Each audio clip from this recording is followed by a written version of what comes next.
வழி சரியான வழியா அப்படிங்கிறத கரெக்டான லீடர்ஷிப்பை நம்ம கண்டுபிடிச்சு நம்ம கொண்டு போகணும் அப்படிங்கிறது தான். இன்னைக்கு தமிழ்நாட்டில் நிறைய தலைவர்கள் உண்மையாலுமே ரொம்ப கஷ்டப்பட்டு டீமை வந்து கரெக்டாக வடிவமைச்சு இழந்த ஒரு இடத்த மீண்டும் பிவிசி மெட்டாவுக்கு வாங்கி தரும் நிறைய லீடர்ஸ் முயற்சி பண்ணிட்டு இருக்காங்க. அவங்க எல்லாருக்குமே ஒரு சல்யூட் நான் சொல்லிக்கிறேன். ஸோ வழி இருக்கு. அந்த வழியை கண்டுபிடிக்க வேண்டிய பொறுப்பும் கடமையும் நமக்கு வருமானத்தை கொடுத்துட்டு இருக்கக்கூடிய, நமக்கு மிகப்பெரிய டீமை கொடுத்துட்டு இருக்கக்கூடிய, நமக்கு நல்ல உறவுகளை ஏற்படுத்தி கொடுத்துட்டு இருக்கக்கூடிய இந்த சிஸ்டத்துக்கு கண்டிப்பா நம்ம அந்த வழியை கண்டுபிடிச்சு தரணும் அப்படிங்கிறது தான். ஸோ அந்த வழியில நீங்க பயணம் செஞ்சா கண்டிப்பா டெஸ்டினேஷன் உங்களால அடைய முடியும் அப்படிங்கிற விஷயத்த வந்து கண்டிப்பா நான் இங்க ஷேர் பண்ணிக்கிறேன். வழி இருப்பது உண்மை, அந்த வழியை தேடுவது நம் திறமை அப்படிங்கிற ஒரு விஷயத்தோட நீங்க நகருங்க. நான் திரும்பவும் சொல்றேன், 85 லட்சம் பேருக்கும் 200% ஆட்டோபூல் வருமானத்தை செட்டில்மெண்ட் பண்ண ஒரு சிஸ்டத்துக்குள்ள நீங்க இருக்கீங்க. 85 லட்சம் பேருடைய வாலெட்லையும் சிஸ்டம் அன்னைக்கு ஆப்ஷன் கொடுத்திருந்தப்போ உள்ள டிபிய சீடு ஃபண்டிங் அப்படிங்கிற ஒரு ஆப்ஷனை நீங்க பண்ணி உள்ள கொண்டு போயிருந்தா அது எல்லாமே ஃபியூச்சர்ல விலை மதிக்க முடியாத ஒரு பிவிசி மெட்டாங்கிற ஒரு சொத்துங்கிறத நீங்க எல்லாரும் மறந்துடக்கூடாது. 85 லட்சம் அக்கௌண்ட்டுக்கும் 200% ஆட்டோபூல் வருமானத்தை கொடுத்த ஒரே ஒரு சிஸ்டத்துக்குள்ள நீங்க டிராவல் பண்றீங்க. ஸோ முதல்லயே பாத்தீங்கன்னா உங்களோட நம்பகத்தன்மை அந்த இடத்துல ஸ்ட்ராங்கா இருக்கணும். நிறைய பேர்த்தினுடைய பார்வை வந்து தவறா சித்தரிக்கப்பட்டிருக்கு. பிவிசி பேர்ல் எங்களுக்கு எதுவும் தரல கொடுத்ததை நீங்க பயன்படுத்திக்கல, கொடுத்ததை நீங்க கொண்டு வரல, கொடுத்ததை நீங்க வந்து அசட்டா மாத்துறதுக்கு ஒரு வாய்ப்பை ஏற்படுத்தல. அது வந்து ஆஸ் எ லீடரா தவறு உங்களுடையதுங்கிறத நீங்க ஃபர்ஸ்ட் புரிஞ்சுக்கணும். அடுத்த ஆப்ஷன் எப்ப கிடைக்கும் அப்படிங்கிறது யாருக்கும் தெரியாது. சிஸ்டம் செயல நடக்க வேண்டிய நிகழ்வுகளை பொறுத்து இருக்கு அப்படிங்கிறத வச்சு நீங்க புரிஞ்சுக்கங்க. நான் மீண்டும் ஒரு முறை சொல்றேன், 85 லட்சம் அக்கௌண்ட்டையும் நீங்க ஓபன் பண்ணியிருந்தா 85 லட்சம் அக்கௌண்ட்டுக்குள்ளேயும் அந்த டிபி 200 செட்டில்மெண்ட் இருக்கும். அதை சீட் ஃபண்டிங்கா பண்ணி டோக்கன் ஃபார்மிங்குள்ளே சீட் ஃபண்டிங்குள்ள நீங்க பிவிசி மெட்டாவை கன்வெர்ட் பண்ணியிருந்தீங்க அப்படின்னா இன்னைக்கு சாதாரண வேல்யூல உள்ள ஒரு பிவிசி மெட்டா ஆஃப்டர் 10 இயர்ஸ் வேற லெவல்ல கண்டிப்பா இருக்கும். அப்படிப்பட்ட ஒரு அசெட் உங்க கண்டிப்பா இருக்கும். அப்படிப்பட்ட ஒரு சிஸ்டத்துல நீங்க இருக்கீங்க. நீங்க எப்படி வேணாலும் நினைக்கலாம் சார், பிவிசி மெட்டா அப்படி மாறுது இப்படி மாறுது எப்படி வேணாலும் மாறுது நீங்க நினைக்கலாம். நீங்க திங்க் பண்ணி பாருங்க, ஆரம்ப காலத்துல பண்டமாற்று முறையிலிருந்து இன்னைக்கு டிஜிட்டல் மார்க்கெட்டிங், டிஜிட்டல் கரன்சி வரையும் வந்துட்டீங்க. இந்த ஃபியூச்சர் கரன்சி, கிரிப்டோ கரன்சி மட்டும்தான் வரணும். இப்ப நீங்க எங்க இருக்கீங்க? பண்டமாற்று முறையிலிருந்து இன்னைக்கு வந்து internet banking, Google Pay, PhonePe, UPI இது மூலியமா வந்துட்டீங்க. இப்ப அதுல இருந்து இதுவரையும் கடந்து வந்த உங்களால மாறுதலை ஏத்துக்க முடியுது இல்லையா? மாறுதலை ஏத்துக்க முடியுது. உயிர் ஒண்ணுதான், உருவம் மட்டும்தான் வேற. பணம் அப்படிங்கிற உயிர் உருவம் மட்டும் மாறி இருக்கு. பண்டமாற்று முறை, தங்கம், paper currency, coin, paper currency, அப்புறம் ATM card, debit card, credit card, அடுத்தது வந்து பாத்தீங்கன்னா யூபிஐ பேமெண்ட், இப்ப அடுத்த கட்டமா வந்து பாத்தீங்கன்னா கிரிப்டோ கரன்சி. இது எல்லாத்துக்குமே நீங்க ஒரு விஷயத்தை நோட் பண்ணா, உயிர் அப்படிங்கிறது பணம், அதனுடைய வடிவம் மட்டும்தான் மாறி இருக்கே தவிர பணம் அப்படிங்கிற உயிர் மாறல. ஓகேங்களா? அதை நீங்க ஏற்றுக்கொள்ளக்கூடிய நபர்கள் இதையும் ஏற்றுக்கொள்ளணும். இங்க உருவம் மட்டும்தான் மாறி இருக்கு, உயிர் மாறல. நல்லா புரிஞ்சுக்கோங்க. ஆரம்பத்தில் 2015 பிவி மின்ட்டுங்கிற ஒரு மாடல் கிரிப்டோ கரன்சியை உருவாக்கினாங்க. அந்த கிரிப்டோ கரன்சி டெவலப் பண்றதுக்காக மார்க்கெட்டிங் மக்கள் வேணும் அப்படிங்கிறதுக்காக 2018 இருந்து 2022 வரையும் மக்கள் கூட்டத்தை சேர்த்துறதுக்காக கிரௌடு ஃபண்டிங் அடிப்படையில் அவங்க என்ன பண்ணாங்கன்னு பாத்தீங்க அப்படின்னா போல்வினுடைய மார்க்கெட்டிங் பிளானை கொண்டு வந்தாங்க. சக்சஸ்ஃபுல்லான பாதையா தெரிஞ்சது. உடனே என்ன பண்ணானா தன்னுடைய உயிரை மாத்தி கொண்டு வந்திருக்காங்க. உருவம் மட்டும்தான் மாறி இருக்கே தவிர உயிர் மாறல அப்படிங்கிற விஷயத்த ஃபர்ஸ்ட் நீங்க பதிவு செஞ்சுக்கோங்க. ஓகேங்களா? ஸோ சிஸ்டம் எக்ஸ்பெக்ட் பண்ண விஷயங்கள் நம்ம கிட்ட நடக்கல. அவங்க சீட் ஃபண்டிங் ஸ்டார்ட் பண்ண உடனே ஒரு 20 லட்சம் பேர் வருவாங்கன்னு எதிர்பார்த்தாங்க. நம்ம 20,000 பேர் தான் வந்தோம். 20 லட்சம் பேரும் சீட் ஃபண்டிங் பண்ணியிருந்தா என்னால பிவிசி மெட்டரோட மதிப்பும் விலையும் வேற லெவல்ல இருந்திருக்கும். 20,000 பேர் பண்ணனுடைய விளைவு இன்னைக்கு விலை எப்படி இருக்கு? எல்லாமே நம்ம கிட்ட இருந்து ஆரம்பிக்குதுங்கிறத நீங்க ஃபர்ஸ்ட் புரிஞ்சுக்கணும். ஸோ இன்னைக்கு நான் சொன்னது போல ஒரு அவேர்னஸான மீட்டிங்கா தான் கண்டிப்பா இது இருக்கும். நிறைய புரிதல்கள் உங்களுக்கு தெரியணும். அந்த வடிவில் இன்னைக்கு முழுக்க முழுக்க இதை பத்தி நம்ம சொல்ல போறோம். ஸோ இது வந்து நான் உங்களுக்கு ஏற்கனவே குரூப்ல நிறைய பேருக்கு நான் ஷேர் பண்ணியிருப்பேன். பினான்ஸ் உலகின் மிகப்பெரிய கிரிப்டோ கரன்சி பரிமாற்றம் இந்தியாவிற்கு வெற்றிகரமாக திரும்புவதற்கு தயாராகி வருகிறது. பண மோசடி தடுப்பு சட்டம், PMLA மற்றும் VDA விதிமுறைகளுடன் கண்டிப்பாக இணங்குவதை உறுதி செய்து இந்திய சந்தையில் மீண்டும் நுழைய தொடங்கும் போது பினான்ஸ் கணிசமான 2 மில்லியன் அபராதம் செலுத்த தயாராக இருப்பதாக அறிக்கைகள் வெளிப்படுத்தப்படுகிறது. இது பின்வரும் விதிகளை நோக்கி ஒரு குறிப்பிடத்தக்க நகர்வை குறிக்கிறது மற்றும் கிரிப்டோ கரன்சி துறையின் பயணத்தில் ஒரு மைல் கல்லை எட்டுகிறது. இது எதுக்கு அப்படின்னா, உங்க எல்லாருக்குமே ஆரம்பத்துல பிவிசி மெட்டாவை நீங்க பினான்ஸ் மூலியமா நீங்க வாங்கி ப்ராசஸ் பண்ணியிருப்பீங்க. ஸோ PMLA சட்டத்தின் கீழ் இந்த 9 எக்ஸ்சேஞ்சஸ் வரல அப்படின்னு சொல்லிட்டு இந்திய அரசாங்கம் என்ன பண்ணா URL பேண்டிங் அப்படிங்கிற ஒரு கான்செப்டை உள்ள கொண்டு வந்து அவங்க யாரும் இந்தியாவுக்குள்ள செயல்படக்கூடாது அப்படின்ற மாதிரி சொன்னாங்க. இந்த பிஎம்எல்ஏ சட்டம் அப்படின்னா என்ன அப்படிங்கிறத பத்தி நிறைய விஷயங்கள் இருக்கு. அதுக்கு முன்னாடி முதல்ல இது என்னங்கிறத நீங்க புரிஞ்சுக்கணும். அதாவது ஏன் வந்து இந்தியாவுக்குள்ள அவங்க வர முடியல அப்படின்னா, இப்போ நீங்க எல்லாரும் பினான்ஸ்ல அக்கௌண்ட் வச்சிருக்கீங்க, உங்க கேஒய்சி டாக்குமெண்ட்ஸை கொடுத்து நீங்க வச்சிருப்பீங்க. இன்னைக்கு 57% வேர்ல்டுல கிரிப்டோ கரன்சி மார்க்கெட்ல 57% வந்து பாத்தீங்கன்னா ஹோல்டிங், பணம் ஹோல்ட் பண்ணக்கூடிய ஒரு எக்ஸ்சேஞ்சுனா பினான்ஸ்.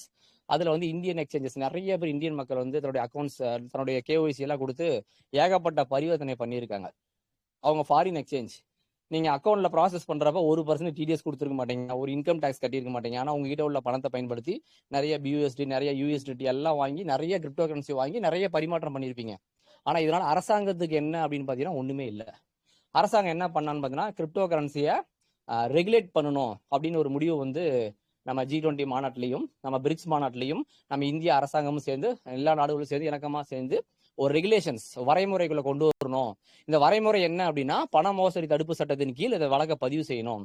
இந்திய அரசாங்கத்தின் அரசியலமைப்பு சட்டத்தில் உள்ள சட்டத்தின் கீழ் அதை கொண்டு வரணும் அப்படிங்கிறதுக்காக ஒரு கிரிப்டோ கரன்சி ஏமாற்றப்பட்ட ஒரு விஷயம் நடந்துச்சுன்னா, இதுக்கு முன்னாடி நீங்க போலீஸ் ஸ்டேஷன்ல போய் கம்ப்ளைண்ட் கொடுத்தீங்கன்னா, அது ஒரு ஜஸ்ட் பணம் ஏமாற்றப்பட்ட ஒரு கேஸாக தான் எடுத்துக்கோங்க. பெருசா வந்து பாத்தீங்கன்னா அது பஞ்சாயத்து மாதிரி பேசி, இல்ல ஒரு சின்னதா ஒரு வேற மாதிரி ஒரு பணம் கேஸ் அப்படிங்கிற மாதிரி போட்டு முடிப்பாங்க. இப்போ வந்து பாத்தீங்கன்னா ஒரு கேஸ் ஆகுதுன்னா, இந்த சட்டத்தின் கீழ் அந்த வழக்கை பதிவு செஞ்சு கோர்ட்ல வழக்கு நடத்தலாம் அப்படின்னு சொல்லி முதல்ல ரெகுலேட் பண்ணியிருக்காங்க. அதுக்கப்புறம் வந்து பார்த்தீங்கன்னா இன்கம் டேக்ஸ் ரூல் ஆக்ட் பண்ண போறாங்க, டிடிஎஸ் ரூல் ஆக்ட் பண்ண போறாங்க. இது எல்லாம் இந்திய அரசாங்கம் செய்யக்கூடிய நேரத்துல நாங்க ஃபியூச்சர்ல இதெல்லாம் கொண்டு வர போறோம். நீங்க எங்க நாட்டுக்குள்ள நிறைய ப்ராசஸ் பண்றீங்க, நிறைய பிசினஸ் பண்றீங்க, அதனால வந்து கேஒய்சி டேர்ம்ஸையும் எங்க அரசியலமைப்பு சட்டத்தினுடைய அந்த சட்டத்தையும் உங்களுடைய டேர்ம்ஸ் அண்ட் கண்டிஷன்ஸ்ல ஆட் பண்ணுங்கன்னு சொல்லி இந்திய அரசாங்கம் கேட்கறப்ப நாங்க பண்ண முடியாது அப்படின்னு சொன்னதுனால இந்திய அரசாங்கம் அதை என்ன பண்ணிருக்காங்கன்னா தடை செஞ்சிருக்காங்க. இப்போ வேற வழி இல்லை. என்ன காரணம்னா, டோட்டல் பாப்புலேஷன்ல இந்திய மக்கள்ல அதளவுக்கு அதிகமா பினான்ஸ்ல டிரான்சாக்ஷன் வச்சிருக்காங்க. இதனால பினான்ஸுக்கு நிறைய பொருளாதார வீழ்ச்சி வரதுனால பினான்ஸ் வந்து அரசாங்கத்தினுடைய கண்டிஷன்ஸ்க்கு ஒத்து வந்து, அதுக்கு நாங்க இவ்வளவு நாளா மக்களை வேற வகையில திசை திருப்பறதுனால, அதாவது உங்களுக்கு வந்து கணக்கு காமிக்காம கொண்டதுனால $2 மில்லியன் நாங்க ஃபைனா கொடுக்குறோம் அப்படின்னு சொல்லி, 2 மில்லியன் நாங்க 1 மில்லியனா 10 லட்சம், $20 லட்சம் இந்திய அரசாங்கத்துக்கு நாங்க ஃபைனா கொடுக்கறதுக்கு நாங்க தயாரா இருக்கோங்கிற ஒரு ஸ்டேட்மெண்ட்டை கொடுத்துருக்காங்க. இதனுடைய அடுத்த கட்ட நகர்வு எப்படி இருக்க போகுது அப்படிங்கிறது அரசாங்கமும் இவங்களும் சேர்ந்து எடுக்கக்கூடிய ஒரு முடிவு. இது வந்து ஒரு ஆரோக்கியமான பார்வையா நம்ம பாக்குறோம். ஓகேங்களா? ஸோ இதுதான் இந்த ஸ்டேட்மெண்ட். இதற்கு அடுத்ததா, இதுக்கு முன்னாடியே கிரிப்டோ பரிமாற்றங்களில் 1% டிடிஎஸ்ஐ செயல்படுத்த கியூகாயின் இந்தியா முடிவு செய்துள்ளது. பினான்ஸ் போல கியூகாயின் வந்து ஒரு இன்டர்நேஷனல் எக்ஸ்சேஞ்ச். இவங்க என்ன பண்ணியிருக்காங்கன்னு பார்த்தீங்கன்னா, 1% டிடிஎஸ் பிடிக்கிறதுக்கு நாங்க ஓகே பண்றோம், இந்திய அரசாங்கத்தோட சட்டத்திட்டத்துக்கு நாங்க ஓகே பண்றோம் அப்படிங்கிற ஒரு ஸ்டேட்மெண்ட்டை கொடுத்துட்டு, இந்திய அரசாங்கம் கேட்டிருக்கக்கூடிய ஒரு கோரிக்கை என்ன தெரியுமா? ஒரு 2 வருஷமா, அதாவது இன்னையில இருந்து முன்னாடி 2 வருஷம் யாரெல்லாம் கியூகாயின்ல வந்து பாத்தீங்கன்னா ப்ராசஸ் பண்ணாங்களோ, பணம் பரிமாற்றம் வாங்கி பரிவர்த்தனை செஞ்சு காயினை வாங்குறது, விற்கிறது, யூஎஸ்டி வாங்குறது, விற்கிறது, வேறவங்களுக்கு வாங்கி தரது, வேற ஒருத்தர் வந்து ஒரு 5 லட்சம் ரூபாய்க்கு எனக்கு யூஎஸ்டி வாங்கி தாங்க, இல்ல இதை வந்து உங்க வாலெட்ல வந்து வித்து தாங்க அப்படின்னு சொல்லி எல்லா வரவு செலவு கணக்குகளையும் நாங்க பதிவு செஞ்சு அதை எடுத்து டிரான்சாக்ஷன் எடுத்து அவங்க எல்லா நபர்களுக்கும் நாங்க இன்ஃபர்மேஷன் கொடுக்க போறோம். நீங்க எல்லாம் 2 வருஷம் இந்த கியூகாயின் எக்ஸ்சேஞ்சுக்குள்ள இவ்வளவு பரிவர்த்தனைகள் பண்ணியிருக்கீங்க, ஸோ இதற்கு 1% டிடிஎஸ் நீங்க கட்டுங்க அப்படின்னு சொல்லி நாங்க அவங்களுக்கு என்ன பண்ண போறோம், இன்ஃபர்மேஷன் ஷேர் பண்ண போறோம். அப்படி கட்டாத நபர்களுக்கு சம் ப்ராப்ளம் கிரியேட் ஆகும். அது எப்படின்னா, அது அரசாங்க ரீதியா பிரச்சனை கிரியேட் ஆகும். நாங்க இதுக்கு ஒத்துக்கிறோம். அவங்க $2 மில்லியன் வந்து ஃபைனா கொடுக்குறோன்னு சொல்லி பினான்ஸ் சொன்னது போல, இவங்க என்ன சொல்றோம்னா, கடந்த 2 வருஷமா யாரெல்லாம் கியூகாயின் எக்ஸ்சேஞ்சுக்குள்ள டிரான்சாக்ஷன் பண்ணாங்களோ அவங்க டீடைல்ஸை நாங்க நோட் பண்ணி, அவங்க எவ்வளவுக்கு வந்து பாத்தீங்க அப்படின்னா பண பரிவர்த்தனை செஞ்சிருக்காங்களோ அதுக்கு 1% டிடிஎஸ் பிடிச்சு அந்த டிடிஎஸ் பணத்தை அவங்க அரசாங்கத்துக்கு கட்ட சொல்லி நாங்க சொல்றோம்னு சொல்லி இவங்க சொல்லியிருக்காங்க. இங்கிருந்து உங்களுக்கு என்ன தெரியுது அப்படின்னா, பினான்ஸ்லயே ஆகட்டும், கியூகாயின்லயே ஆகட்டும், மற்ற எக்ஸ்சேஞ்சிலே ஆகட்டும், நீங்க என்ன பண்ணுவீங்கன்னா, சார் யூஎஸ்டி இருந்தா கொடுங்க, நான் வித்து தரேன், நீங்க பணம் இருந்தா கொடுங்க, என் அக்கௌண்ட்ல போட்டு விடுங்க, நான் யூஎஸ்டி வாங்கி தரேன், பியூஎஸ்டி வாங்கி தரேன் சொல்லி நிறைய பேர் நீங்க பண்ணிட்டு இருப்பீங்க இல்லையா? இது எல்லாமே உங்க கணக்குல வரும். இப்போ வந்து என் கையில ஒரு 50,000 ரூபாய் காசு இருக்கு, நான் மணிகண்டனுடைய அக்கௌண்ட்ல போட்டு எனக்கு இந்த வியாபாரத்தை பண்ணி கொடு மணிகண்டா அப்படின்னா, பணம் என்னது, ஆனா அது அக்கௌண்ட்டுக்குள்ள போய் அது ஒரு செலவாவோ வரவோ மாறும் பொழுது அது யாருடைய பேர்ல வரவு வைக்கப்படும், செலவு வைக்கப்படும்? மணிகண்டனுடைய பேர்ல வரவு வைக்கப்படும், செலவு வைக்கப்படும். இதுதான் அரசாங்கத்துடைய கண்ணுக்கு தெரியும். இப்ப நீங்க பண்ணிட்டு கூடிய எல்லா பரிவர்த்தனைகளும், இதற்கு முன்னாடி எல்லா பரிவர்த்தனைகளும் யாருக்காக வேணாலும் நீங்க பண்ணிருக்கலாம், ஆனால் அது எல்லாமே உங்களுடைய கணக்குல வந்து நிற்கும். ஓகேங்களா? ஸோ இது கொஞ்சம் அவேர்னஸா இருக்கட்டும் அப்படிங்கிறதுக்காக தான் இன்னைக்கு எமர்ஜென்சியா இந்த மீட்டிங் நான் கட்டாயமா போட வேண்டிய ஒரு சூழல். நிறைய நபர்கள் நீங்க ப்ராசஸ் பண்ணிட்டு இருப்பீங்க, நிறைய எக்ஸ்சேஞ்சுகளோட நீங்க ப்ராசஸ் பண்ணிட்டு இருப்பீங்க. அவங்க உங்களுக்கு ஒரு வாலெட்டை ஓப்பன் பண்ணி கொடுத்து, ஒரு அக்கௌண்ட் ஓப்பன் பண்ணி கொடுத்து, அவங்க கேஒய்சி நாம்ஸ்குள்ள கொண்டு போய் அவங்களுக்கு அதை வாங்கி கொடுத்து அதை செயல்படுத்தக்கூடிய ப்ராசஸை கற்றுக் கொடுங்க. ஏன் அப்படின்னா அவங்க உங்களுக்கு பணம் அனுப்பிடுவாங்க, அது உங்க அக்கௌண்ட்டுக்குள்ள வந்துடும். நீங்க அந்த அக்கௌண்ட்ல பயன்படுத்துறத வச்சு ஒரு யூஎஸ்டிடி வாங்குறீங்க அப்படின்னா நீங்க நார்மலா டாலர் வாங்கல, யூஎஸ்டிடி அப்படிங்கிறது டாலர் தான். ஆனா எத்தீரியம் நெட்வொர்க்ல அவங்க ஒரு பணத்தை போட்டு ஒரு டாலர் வாங்கி வச்சிருப்பாங்க, அதுக்கு பேர் யூஎஸ்டிடி. எஃப்டியூஎஸ்டிங்கிறது பினான்ஸினுடைய மாற்று கரன்சி. இப்போ வெறும் டாலரை வாங்குறது வந்து வேற. இப்போ நீங்க ஒரு கிரிப்டோ கரன்சி பர்பஸ்க்காக ஒரு ஸ்டேபிள் கரன்சி நீங்க வாங்குறப்போ இவங்க இந்த தேவைக்காக ஒரு ஸ்டேபிள் கரன்சி வாங்குறாங்க. இதுக்கு 1% அவங்க டிடிஎஸ் பிடிச்சிருவாங்க. இன்னைக்கு நீங்க வஜ்ரெக்ஸ் அக்கௌண்ட்ல போயிட்டு, வஜ்ரெக்ஸ் எக்ஸ்சேஞ்சில் போயிட்டு நீங்க பியூஎஸ்டி வாங்கினாலோ, யூஎஸ்டி வாங்கினாலோ, எஃப்டியூஎஸ்டி வாங்கினாலோ 1% உங்களுக்கு பிடிப்பாங்க.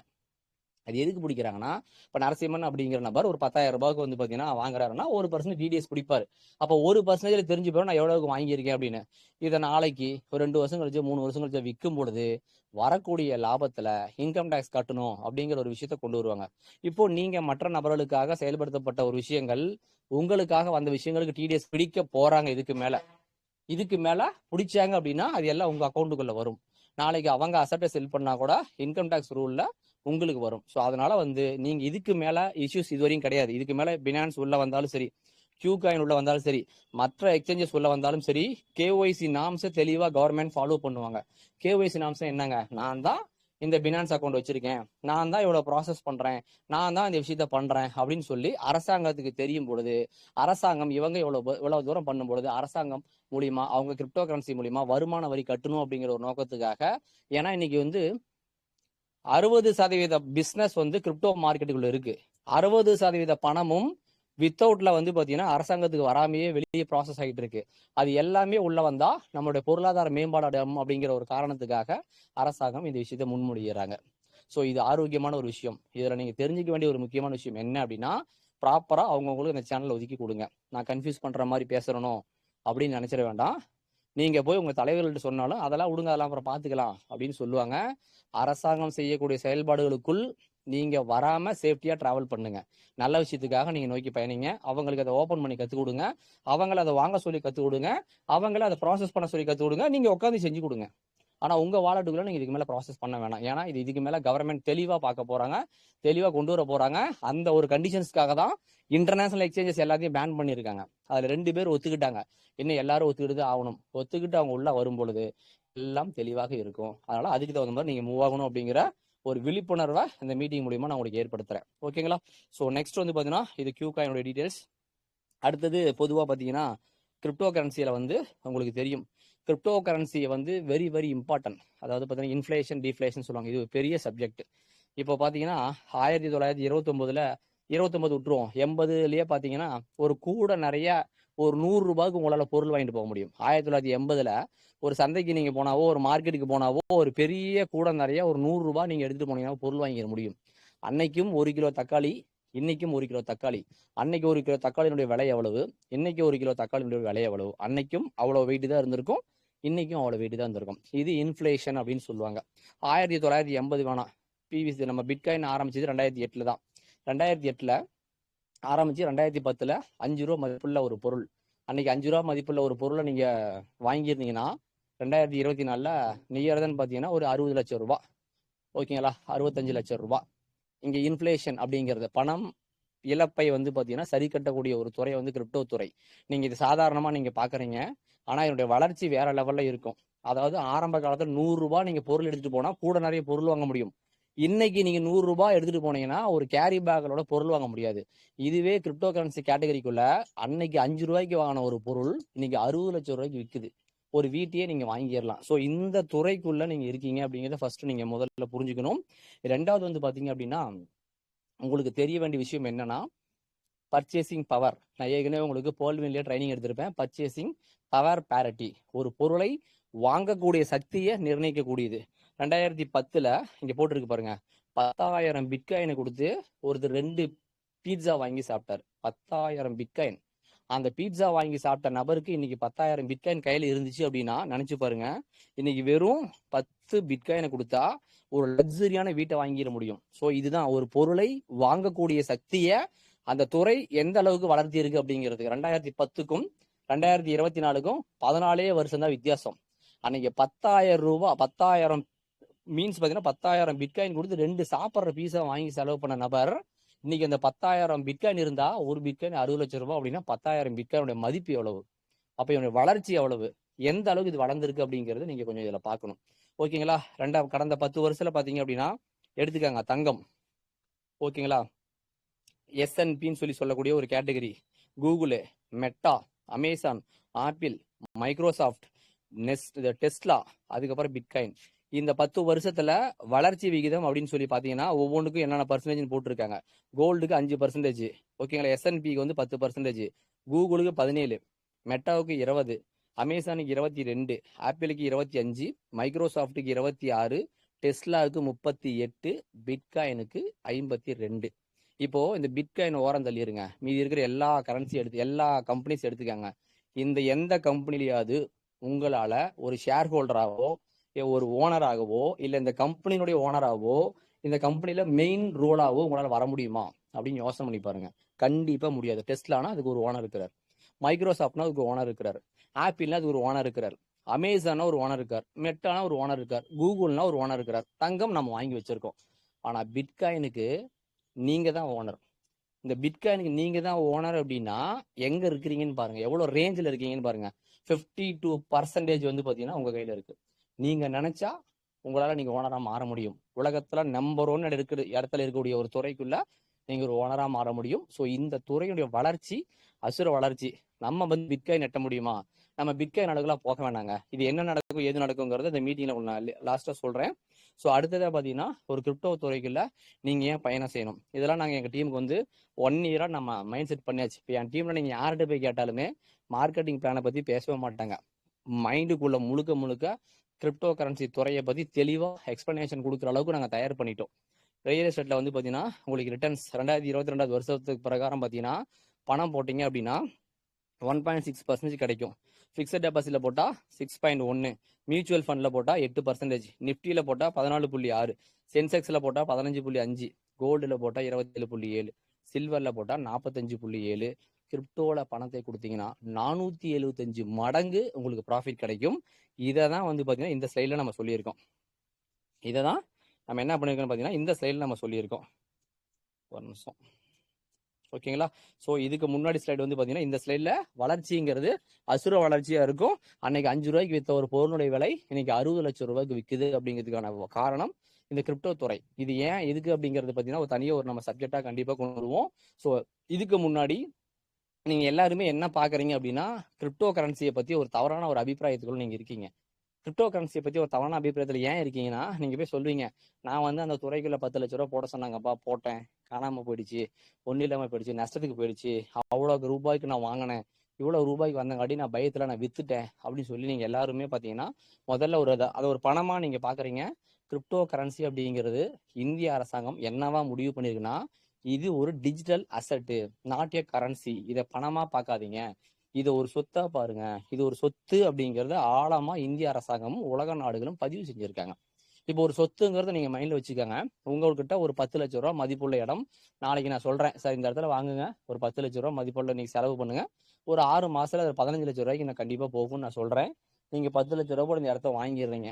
ஒரு 6 மாசம் கழிச்சு நீங்க விற்கணும்னு நினைக்கிறப்போ அந்த இடம் 10 லட்சம் ரூபாய் போட்டு வாங்கின இடம் 15 லட்சம் ரூபாய்க்கு போகாம 9 லட்சம் ரூபாய்க்கு தான் போகுது. அப்படின்னா நீங்க நினைச்சு பாருங்க, 10 லட்சம் ரூபாய்க்கு வாங்கின ஒரு இடம் 9 லட்சம் ரூபாய்க்கு போகுது அப்படின்னா அந்த இடத்த நீங்க விற்பீங்களா இல்ல பத்திரமா வச்சிருந்து விலையேறும் பொழுது விற்பீங்களா அப்படிங்கிறத உங்களுக்குள்ள நீங்க கேள்வி கேட்டுக்கங்க. 99.9% மக்கள் என்ன பண்ணுவாங்கன்னா 10 லட்சம் ரூபாய்க்கு வாங்கியிருக்கேன், 9 லட்சம் ரூபாய் தான் போகுது, 1 லட்சம் ரூபாய் நஷ்டமாகுது, வச்சிருந்து விலையேறும் போது வித்துக்கிறேன் அப்படின்னு சொல்லுவாங்க. அது ஒரு சொத்து அப்படிங்கிறது உங்க மைண்ட்ஸுக்குள்ள இருக்கிறதுனால அதை நீங்க செய்யறீங்க. கிரிப்டோ கரன்சியும் நீங்க ஒரு சொத்தா பாத்தீங்க அப்படின்னா நீங்க எவ்வளவு வேணாலும் பணம் கொடுக்கலாம். அந்த பணத்துக்கு மாற்றா உங்க கையில சொத்து இருக்கு. அந்த சொத்துனுடைய விலை இன்னைக்கு எவ்வளவு வேணாலும் கம்மியா இருக்கலாம், நாளைக்கு கண்டிப்பா அதிகமாகும். அன்னைக்கு நீங்க விற்கணும். கிரிப்டோ கரன்சிகளை நீங்க வரணும், கிரிப்டோ பிசினஸ் நீங்க பண்ணணும் அப்படின்னா முதல்ல உங்க மைண்டை நீங்க செட் பண்றது இப்படிதான் செட் பண்ணணும். இது ஒரு சொத்து. நீங்க டோக்கன் ஃபார்மிங்ல போட்டாலும் சரி, சீட் ஃபண்டிங்ல போட்டாலும் சரி, பிட்காயின் வாங்கினாலும் சரி, எது வேணாலும் வாங்கலாம். கையில் உள்ள பணம் உங்க கையிலிருந்து வெளியே போச்சுன்னா அதுக்கு மாற்றா உங்க கையில என்ன வந்துருதுங்க? சொத்து வந்துருது. ஒரு 10 ரூபா மதிப்புள்ள ஒரு ஸ்டிக் பேனாவோ ஒரு மார்க்கரோ வந்து ஒரு கம்பெனி உருவாக்குறாங்க. அந்த 10 ரூபா கொடுத்து நீங்க இந்த மார்க்கரை வாங்கிட்டீங்கன்னா அந்த மார்க்கர் உங்களுக்கு சொந்தமே தவிர அந்த கம்பெனியை உருவாக்கின அந்த மார்க்கரை உருவாக்கின கம்பெனிக்காரர் கிடையாது. ஏன்னா அந்த சொத்தை பணத்தை கொடுத்து நீங்க உங்க பொருளா மாத்திட்டீங்க. இதுக்கு மேல அந்த கம்பெனி ஓனரே நினைச்சா கூட இந்த மார்க்கர் என்னதுன்னு சொல்லி சொல்ல முடியாது. ஏன் அப்படின்னா அதற்குரிய விலையை நீங்க கொடுத்து அந்த சொத்தை வாங்கிட்டீங்க. ஸோ கிரிப்டோ கரன்சியும் அப்படித்தான். நீங்க பணத்தை கொடுக்குறீங்கன்னா அந்த பணத்துக்கு மாற்றாக உங்க கையில சொத்து வந்துடும். சொத்து உங்ககிட்ட இருக்கும், பணம் மட்டுமே இருக்காது, சொத்து உங்ககிட்ட இருக்கும். அப்ப சொத்து உங்க கையில இருக்குது. அப்ப நீங்க யாரை நம்பி பணம் கொடுத்தேன், எனக்கு பணம் வரல அப்படிங்கிற பேச்சை முதல்ல நீங்க பேசக்கூடாது. உங்ககிட்ட பிசினஸ் பேசக்கூடிய நபர்களுக்கு இந்த விளக்கத்தை நீங்க சொல்லிடணும். கிரிப்டோ கரன்சிங்கிறது ஒரு சொத்து. நீங்க பணம் கொடுத்தீங்கன்னா அதுக்கு மாற்றா உங்க கையில சொத்து வந்துடும். இந்த சொத்தினுடைய விலை ஒரு பொருளை வாங்குறதையும் விற்கிறதையும் வச்சு விலை ஏற்றம் இறக்கம் உலகத்துல சாதாரணம். தக்காளி விலை இன்னைக்கு 100 ரூபா இருக்கும், நாளைக்கு 10 ரூபா இருக்கும். உலக மறுப்பு விலை இன்னைக்கு 200 ரூபா இருக்கும், நாளைக்கு 50 ரூபா இருக்கும். தங்கத்தினுடைய விலை இன்னைக்கு 55,000 ரூபா இருக்கும், நாளைக்கு 40,000 ரூபாய்க்கு போகும். உலகத்தில் உள்ள எல்லா பொருளும் தேவையை சார்ந்து விலை நிர்ணயிக்கப்படுது. அதே போல இந்த பொருளும் இந்த சொத்தும் மக்களோட தேவையை சார்ந்து விலை அதிகமாகவும் விலை இறங்கும். ஆனால் சொத்து உங்க கையில இருக்கும் அப்படிங்கிற மைண்ட் செட்டை உங்க டீமுக்கோ உங்க மக்களுக்கோ நீங்க கொடுங்க. அது இல்லாம 10 லட்சம் போடு 20 லட்சம் வரும், 10 லட்சம் போடு 40 லட்சம் வரும்னு சொல்லிவிட்டு நாளைக்கு வரல அப்படின்னா ஒரு கேள்வி வரும். அதே போல டோக்கன் ஃபார்மிங்ல நீங்க செய்யக்கூடிய மிகப்பெரிய தவறு என்னன்னா 10 லட்சம் போடு 20 லட்சம் வரும், 50 லட்சம் போடு 1 கோடி வரும், 50 லட்சத்தை 2 கோடியா மாத்துறதுக்கு வழி இருக்கு, 10 லட்சத்தை ஒரு நாள் எடுக்கிறதுக்கு வழி இருக்கு அப்படின்னு சொல்லி நீங்க அதை மாத்தி மக்கள்கிட்ட கொண்டு போய் சேர்த்தாதீங்க. நீங்க டோக்கன் ஃபார்மிங்ல ஒரு 10 லட்சம் ரூபாய் கொண்டு போய் உள்ள போடுறீங்க அப்படின்னா அந்த 10 லட்சம் ரூபாய் டைரக்டா போட மாட்டீங்க. டோக்கன் ஃபார்மிங் அக்செப்ட் பண்ணக்கூடிய இடம் என்ன அப்படின்னா பிவிசி மெட்டாங்கிறதான் அக்செப்ட் பண்ணுவோம்னு சொல்லி தெளிவா டோக்கன் ஃபார்மிங் கண்டிஷன்ஸ்ல போட்டிருப்பாங்க. நீங்க எவ்வளவு பணம் போடுங்க, 10 லட்சம் ரூபாய் போட்டாலும் சரி, 1 கோடி ரூபாய் போட்டாலும் சரி, 10,000 ரூபாய் போட்டாலும் சரி, அந்த பணத்திற்கு சமமான பிவிசி மெட்டா உங்க கைக்கு வந்துடும். அந்த பிவிசி மெட்டாவை கொண்டு போய் டோக்கன் ஃபார்மிங்ல போடுறப்ப அந்த பிவிசி மெட்டாங்கிற சொத்து பியூஎஸ்டி இன்னைக்கு யூஎஸ்டி மதிப்புல கணக்கிடப்படும். உங்களுக்கு டெய்லியே ரிவார்டு வரும். எதில் வரும்னா ரிவார்டு வந்து யூஎஸ்டி வேல்யூல வரும். அது வந்து உங்களுடைய வாலெட்ல நிற்கும். நீங்க ரெடீம் அப்படின்னு கொடுத்தீங்கன்னா அது திரும்பவும் உங்க பிவிசி மெட்டா சொத்தா தான் வருமே தவிர அங்க பணம் அப்படிங்கிறது இல்லை. 10 லட்சம் ரூபாய் பணம் போடுறீங்கன்னா அந்த 10 லட்சம் ரூபாய் மதிப்புள்ள அசட் உங்க கைக்கு வந்துடும். அந்த அசட்டு 20 லட்சம் ரூபாய் மதிப்புள்ள அசட்டா நாளைக்கு உங்க கைக்கு கிடைக்கும். அந்த 20 லட்சம் ரூபாய் மதிப்புள்ள அசட்டை கொண்டு போய் விற்கக்கூடிய சந்தையை எங்களுக்கு தெரிஞ்ச ஒரு சில சந்தையை காமிக்கிறோம், மீதி சந்தையை நீங்க உருவாக்கிக்கங்க. இதுக்கு தான் பிவிசி மெட்டா ஆரம்பத்தில் என்ன சொல்லுச்சு, மக்களுக்காக உருவாக்கப்படக்கூடிய ஸ்மார்ட் டோக்கன். இந்த பிவிசி மெட்டா சிஸ்டம் இதுல போட்டு பாருங்க, டிஃப்ரெண்ட் தேன் அதர்ஸ். நீங்க பிவிசி மெட்டா .ioன்னு போட்டீங்கன்னா முதல் பேஜ்ல உங்களுக்கு வரும், powered by the people for the people. இது வந்து சந்தைக்கான கரன்சி கிடையாது, மக்களுக்கான கரன்சி, யூட்டிலைசேஷனுக்கான கரன்சி. ஒரு விதையை நான் உங்களுக்கு கொடுக்குறேன், அந்த விதையை கொண்டு போய் நிலத்துல விதைங்க, அது 100 விதையா வரும். அசல் விதையை எடுத்துட்டு போய் உங்க பத்திரமா வச்சுக்கிட்டு மீதிய நீங்க என்ன பண்ணுங்கன்னா வியாபாரம் பண்ணுங்க. மக்களுக்காக உருவாக்கப்படக்கூடிய ஸ்மார்ட் டோக்கன், மக்களால் உருவாக்கப்படக்கூடிய ஸ்மார்ட் டோக்கன். மக்களுக்காக யாரு? உங்க டீமுக்காக, நாளைக்கு எதிர்காலத்தில் வரக்கூடிய மக்களுக்காக நீங்க ஒரு ஸ்மார்ட் டோக்கன் உருவாக்குறீங்க. அதை டீம் மூலியமா வியாபாரம் பண்றீங்க. இதுதான் பிவிசி மெட்டனுடைய ஃபார்மேஷன். இதை நீங்க மாத்தி புரிஞ்சுக்கிட்டு 10 லட்சம் போடு 20 லட்சம் தரும், சிஸ்டம் தரும், அதை தரும்னு சொல்லி நீங்க மாத்தி கொண்டு போக கூடாது. அதுதான் இங்க சொல்ல வர விஷயம். அதனால வந்து ஒரு பிசினஸ் சக்சஸ்ஃபுல்லா போறது லீடர்ஸ் கையில இருக்கு. மக்களை ராங் கைட் பண்ணாம ப்ராப்பர் கைட் பண்ணீங்கன்னா கண்டிப்பா ரிசல்ட் வரும். இன்னைக்கு எங்க டீம்ல போயிட்டு நீங்க யாருன்னு பேசுங்க, 2 விஷயத்தை தெளிவா பேசுவாங்க. 10 லட்சம் போட 20 லட்சம் ரூபா வராது. 10 லட்சம் ரூபாய் மதிப்புள்ள பிவிசி மெட்டா கொடுத்து டோக்கன் ஃபார்மிங் பண்ணா 20 லட்சம் ரூபாய் மதிப்புள்ள பிவிசி மெட்டா என் கை கிடைச்சிரும். அதை உருவாக்கக்கூடிய வளர்த்தக்கூடிய சக்தி என் கையில கொடுத்துருக்காங்க. நான் வந்து என்னுடைய சொத்தை கொண்டு போய் வியாபாரம் பண்றதுக்கு நான் வந்து என்னுடைய வியாபார ஸ்தலத்தை அதிகப்படுத்தணும். இதனால சிஸ்டம் எனக்கு ஆப்ஷன் பண்ணி கொடுக்குறப்போ நான் அதை காசா மாத்திப்போம்னு சொல்லி டீமை நம்ம எஜுகேட் பண்ணியிருக்கோம். இப்போ இந்த இடத்துல வந்து தொய்வே இல்லாம நெகட்டிவ் இல்லாம ப்ராப்பரா வந்து பாத்தீங்கன்னா மக்கள் பிசினஸ் பண்ண ஆரம்பிச்சிருவாங்க. ஸோ இங்க நான் சொல்ல வர விஷயம் இந்த மாதிரி ஆங்கிள் நீங்க கொண்டு போகணும் அப்படிங்கிறதுக்காக தான் நான் உங்களுக்கு சொல்றேன். ஓகேங்களா? அடுத்தது உங்க எல்லாத்துக்குள்ளேயும் ஒரு குழப்பம் இருக்கு. என்ன குழப்பம் அப்படின்னா, நிறைய பேர் உங்ககிட்ட கேள்வி கேட்பாங்க, பிவிசி மெட்டா வந்த உடனே கடன்னு $13.25 போச்சுப்பா, இப்போ என்னப்பா 0.67 டிராவல் ஆகுது, வெளியே ஒரு ரேட் இருக்குது, உள்ள ஒரு ரேட் இருக்குது, இதெல்லாம் ஏகப்பட்ட குழப்பத்தை உண்டாகுதுப்பா. அப்ப 13.25 போச்சு. கிரிப்டோ கரன்சி பத்தி தெரிஞ்சவங்களே என்ன சொல்றாங்கன்னா, 13.25 இருந்த பிவிசி மெட்டா எப்படி வந்து 0.6க்கு போச்சு, 0.67க்கு போச்சு அப்படின்னு சொல்லி சொல்றாங்க. $13.25 வந்ததை நீங்க ஒரு நிமிஷம் கற்பனை பண்ணி பாருங்க. அன்னைக்கு எல்லாரும் சீட் ஃபண்டிங் பண்ணியிருப்பீங்க. சீட் ஃபண்டிங் பண்றப்போ உங்க பணம் அப்படிங்கிறது சீடு ஃபண்டிங்ல கொடுத்துருப்பீங்க. அதுக்கு சிஸ்டம் என்ன பண்ணியிருக்கோம், தங்கிட்ட உள்ள பிவிசி மெட்டாவை கொடுத்துருக்கோம். ஓகேங்களா? அப்ப செல்லிங்கே நடக்கல, ஒன்லி பையிங் மட்டும் நடந்துச்சு. ஒரு கரன்சிக்கு மதிப்பு எங்கிருந்து கூடும் அப்படின்னா பையிங் மட்டுமே நடக்கிறப்ப கரன்சியோட மதிப்பு கூடும். ஓகேங்களா? ஒரு 4 மாசம் 5 மாசம் நம்ம எல்லாரும் சீட் ஃபண்டிங் நினைச்சு போட பையிங் மட்டும் அதிகமா வரப்ப ரேட் கூடுச்சு. உடனே நம்ம மார்க்கெட் என்ன பண்ணாங்க, இவங்க என்னப்பா வாங்கிட்டே இருக்கிறாங்க திருப்பி கொடுக்கவே மாட்டேங்கிறாங்க அப்படின்ற மாதிரி சொல்லும் பொழுது சிஸ்டம் வந்து ஒவ்வொரு பிவிசி மெட்டாவா ரிலீஸ் பண்ண ஆரம்பிச்சது. அந்த சம்பாரிச்ச பிவிசி மெட்டாவை கொண்டு போய் செல் பண்றப்போ வாங்கினது ஒரு பக்கம் இருக்கிற இப்போ செல் பண்றது இன்னொரு பக்கம் நடக்கிறப்ப ரேட்டு குறைய ஆரம்பிச்சுது. ஒரு டைமிங்ல என்ன நடந்துச்சுன்னு பாத்தீங்கன்னா வாங்குறது குறைஞ்சு போச்சு, செல் பண்றது அதிகமா போச்சு. அதுக்கு என்ன காரணம் அப்படின்னு பாத்தீங்கன்னா ஓப்பன் மார்க்கெட் லான்ச் ஆயிடுச்சு. இது எப்ப சென்ட்ரலைஸ்ட் எக்ஸ்சேஞ்சில் வரும், எப்போ டீசென்ட்ரல் எக்ஸ்சேஞ்சில் வரும், இது குழு சார்ந்த பிசினஸா இருக்கு. நம்ம ஆட்கள் என்ன பண்ணாங்க, ப்ரெஷர் போட நம்ம ஆட்கள் சிஸ்டம் என்ன பண்ணாங்கன்னா ஒரு 400 நாள் கழிச்சு உங்களுக்கு கொஞ்சம் கொஞ்சமா ரிலீஸ் ஆகக்கூடிய பிவிசி மெட்டாவை நீங்க பேன்கேக் ஸ்வாப்ல போய் பை அண்ட் செல் பண்ணிக்கலாம், ஸ்வாப் பண்ணிக்கலாம், கை மாத்திக்கலாம் அப்படின்னு சொல்றப்ப எல்லாரும் சம்பாரிச்சு வச்சு இந்த பிவிசி மெட்டாவை என்ன பண்ணாங்க, செல் பண்ண ஆரம்பிச்சாங்க. செல் பண்ண ஆரம்பிக்கிறப்ப என்ன நடந்துச்சுன்னு பாத்தீங்க அப்படின்னா ரேட்டு குறைய ஆரம்பிச்சுது. ஸோ ஒரு பொருளுடைய விலை ஏற்றம் இறக்கம் அப்படிங்கிறது வாங்கும் சக்தியை விற்கும் சக்தியை பொருளுடைய டிமாண்டை பொறுத்து நிர்ணயிக்கப்படுது அப்படிங்கிறது தான் நீங்க இங்க புரிஞ்சுக்க வேண்டிய ஒரு விஷயம். ஓகேங்களா? அடுத்தது இப்போ உங்கள்கிட்ட சொல்லியிருப்பாங்க, என்ன சொல்லியிருப்பாங்கன்னா நீங்க எல்லாம் இப்படியே மெயின்டைன் பண்ணுங்க, இன்னும் ஒரு 2 மாசம் 3 மாசத்துல ஒரு 6 மாசத்துல பிவிசி மெட்டா $100 தாண்டிரும், $10 தாண்டிரும், $15 தாண்டிரும் அப்படின்னு சொல்லி உங்களுக்கு சொல்லுவாங்க. ஸோ இங்க பிட்காயின் அப்படின்னு ஒன்று இருக்கு இல்லையா, இந்த பிட்காயின் வந்து இன்னைக்கு வந்து பாத்தீங்கன்னா தனிப்பட்ட நபர் கையில கிடையாது. இது உருவாக்குற நபர் உயிரோட இருக்கிற இல்லைன்னு தெரியாது. உருவாக்குற நபர்கிட்ட 1.5 லட்சம் காயின் சம்திங் ஏதோ இருக்குன்னு சொல்றாங்க. ஓகேங்களா?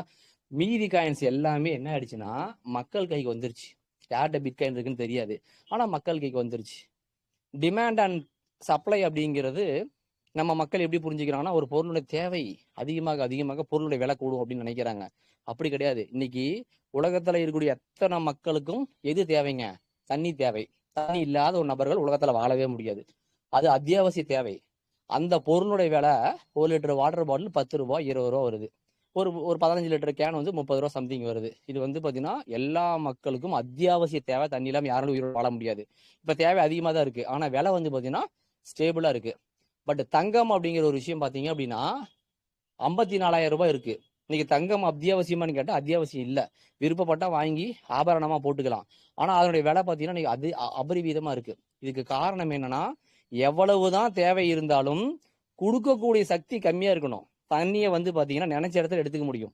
இப்ப நம்ம வந்து எல்லா ஆத்துல இருந்து தண்ணி போயிடுச்சு, நிலத்துல இருந்து தண்ணி கிடைக்கல, கிணத்துல இருந்து தண்ணி கிடைக்கல, ஊத்துல இருந்து தண்ணி கிடைக்கல. இப்ப என்ன பண்றோம், ஆர்ஓ வாட்டர் மூலமா பியூரிஃபயர் மூலியமா கடல்ல இருக்கக்கூடிய தண்ணியா மாத்தி குடிக்கிறோம். அப்போ தேவைகள் அதிகமாக இருந்தாலும் கொடுக்கக்கூடிய அளவு அதிகமா இருக்கிறப்ப விலை ஏறாது. தங்கத்துக்கு தேவை அதிகமாக இருக்கு, கொடுக்கக்கூடிய அளவு கம்மியா இருக்கிறதுனால விலை கூடுது. ஸோ இந்த இடத்த நீங்க புரிஞ்சுக்கணும். இந்த இடத்துல இந்த 150 கோடி டோக்கனை வந்து சிஸ்டம் லான்ச் பண்ணியிருக்கு. இந்த 150 கோடி டோக்கன்ல இப்போ 39%, அதாவது ஆரம்பிக்கிறப்போ இது சிஸ்டம் வந்து லான்ச் பண்றப்போ 150 கோடி காயினை இந்த பர்சன்டேஜ் எல்லாம் கூட்டினா ஒரு 100% வரும். இந்த எல்லா டோக்கனுடைய கவுண்டிங்கும் கூட்டினா 1.5 பில்லியன் டோக்கன்ஸ் உங்களுக்கு வரும். இந்த டோக்கன்ல இது உருவாக்கப்பட்டது சிஸ்டத்துல. ஆரம்பத்துல ஒரு 6 அட்ரஸ் இங்க போட்டுருக்கு பாருங்க, இந்த அட்ரஸ் இருக்கு இல்லையா, இந்த அட்ரஸுக்கு சிஸ்டம் என்ன பண்ணிச்சுன்னா இது சீடு ஃபண்டிங்க்கு, இது டோக்கன் ஃபார்மிங்க்கு, இது நாளைக்கு வரக்கூடிய ஏர் டிராப்புக்கு, இது நாளைக்கு வரக்கூடிய கேம்ஸுக்கு, இது வந்து பாத்தீங்கன்னா சேல்ஸுக்கு, இது மார்க்கெட்டிங் பிளானுக்கு அப்படின்னு சொல்லி ஒவ்வொன்றுக்கும் டிசைன் பண்ணிட்டாங்க. இதுல 150 கோடி டோக்கன் இன்னைக்கு பிட்காயின் மாதிரி மக்கள் கையில எல்லா டோக்கனும் வந்து சேரணும். மக்கள் கையில டோக்கன் வந்து சேர்றப்ப யாரு விற்கிறாங்க யாரு வாங்குறான்னு தெரியாம அந்த பொருளுக்கு தேவை அதிகமாகும். இப்போ அது நடந்திருக்கா அப்படின்னு பார்த்தா இந்த 39% டோக்கன் மட்டுமே மக்கள் கைக்கு வந்திருக்கு. இது நீங்க பாத்துக்கங்க. ஓகேங்களா? இதை நீங்க கோ த்ரூ பண்ணி ஸ்டடி பண்ணிக்காங்க. இப்போ காயின் மார்க்கெட் கேப்குள்ள நம்ம போறோம். காயின் மார்க்கெட் கேப்ல போயிட்டு பிவிசி மெட்டா காயின் மார்க்கெட் கேப்ல பிஎஸ்சி ஸ்கேன்ல போலாம். ஒரு நிமிஷம். பிஎஸ்சி ஸ்கேன்ல போயிட்டு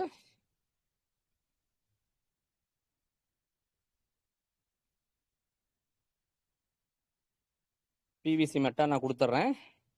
பிவிசி மெட்டான்னு சொல்லி கொடுத்தோன்னே ஹோல்டர்ஸ்குள்ள நான் போறேன்.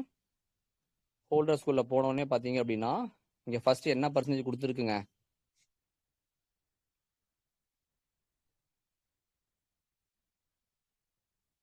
ஹோல்டர்ஸ்குள்ள போயிட்டேன். இப்ப பாத்தீங்க அப்படின்னா அங்க 39% இருந்துச்சு பாத்தீங்களா? அது ஃபர்ஸ்ட்ல 26% குறைஞ்சிருக்கு. 150 கோடி காயின்ல சீடு ஃபண்டிங், டோக்கன் ஃபார்மிங் மூலியமா பண்ணனது, வெளியே அவுட்ஸ்டாண்டிங்ல வச்சிருக்கக்கூடியது எல்லாமே பாத்தீங்கன்னா ஒரு நியர் தான் 30% டோக்கன்ஸ் மக்கள் கைக்கு வந்துருச்சு. மீதி எவ்வளவு இருக்குங்க? 70% டோக்கன் அங்க இருக்கு.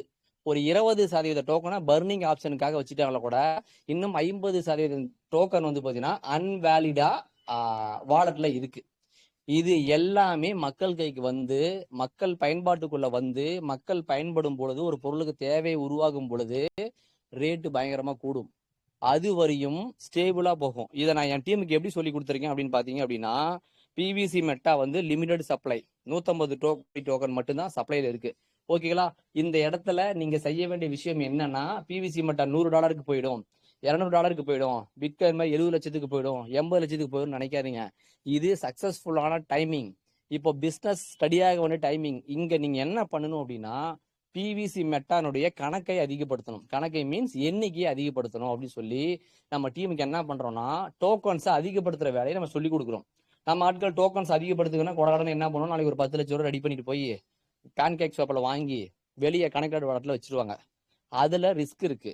டோக்கன் ஃபார்மிங்ல பிசினஸ் பண்ணி டோக்கன் ஃபார்மிங்ல வரக்கூடிய 15% லாப பங்கை எடுத்து நீங்க சீடு ஃபண்டிங்ல சேர்த்தக்கூடிய டோக்கனுடைய அளவு தான் நான் சொல்லக்கூடிய ஃபார்மேஷன்.